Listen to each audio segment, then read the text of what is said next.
Or here's something that might surprise you this morning. If you've had COVID-19, your organs might not be working the same way they did before.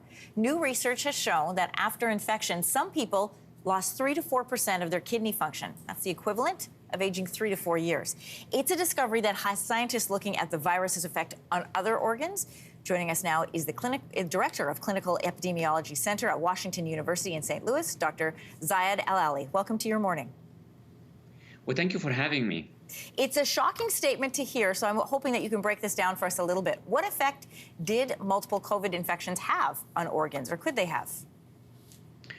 Well, we followed people with COVID-19 and compared them to several million people who actually did not get COVID-19. And we followed their kidney function for a year. Well, you've observed that people with COVID-19 had actually a decline in kidney function in the 1 year that followed the initial infection that is commensurate with the decline that one experiences with 4 years of aging. What does that really mean is that these people's kidneys aged in 1 year, 4 years. So in the span of just 1 year, they experienced accelerated aging that normal people who did not get COVID-19, it takes them 4 years to get there. And then these people with COVID-19 got there in only 1 year. Well, doctor, we know there are severe and mild cases of COVID-19, along with vaccinated and unvaccinated people. Which groups face the highest risk of developing this kind of organ aging post-infection? So the risk of post-acute manifestations is clearly in the unvaccinated, is highest in the unvaccinated, but that doesn't really mean that people who are not vaccinated and then subsequently get breakthrough infection, they could still get long-term consequences, including damage in the kidney, in the brain, and other organs. And that's very, very important for people to know that vaccinations reduces your risk, but does not eliminate the risk completely. If someone were to say get a severe case of the flu, would we see similar damage in their organs afterwards, or is what you're describing unique to COVID? This is really absolutely wonderful. So viruses generally may produce long-term manifestations, but what makes COVID unique is that the risk with COVID has always, throughout the pandemic, has been much higher than the flu. A lot of people sort of want to compare COVID and the flu. Well, COVID is like the flu. Was actually not. It's not like the flu. COVID is not like the flu.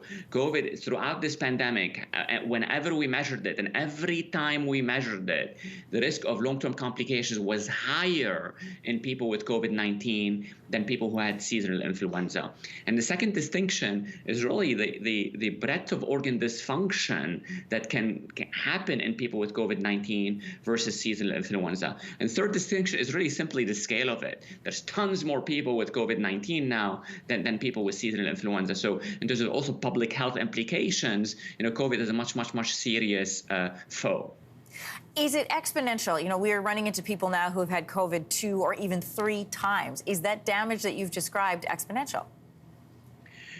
Well, this is a really wonderful question. Thank you for that. So we started seeing patients in the clinic coming back to us and saying, well, hey, doc, I've been vaccinated, so I'm immune from vaccination. And I got COVID 3-4 months ago. So I also have this natural immunity. And the press actually started calling them super immune. That's these people who have been vaccinated and have been previously infected, they're super immune.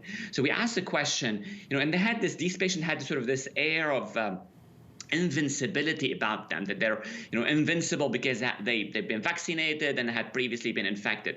So we asked the question, if they got, do they get reinfected? And if they got reinfected, does that really increase their risk of long-term complications? And the answer is absolutely yes.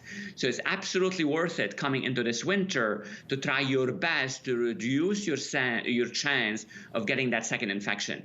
Even if you've been infected before, and even if you've been vaccinated before, that does not really completely protect you from the potential long-term consequences of COVID-19. And it's very, very important to continue to protect yourself and your family, even if you've been vaccinated and even if you've been previously infected. Timely and important information this morning, doctor. Thanks for coming on Your Morning.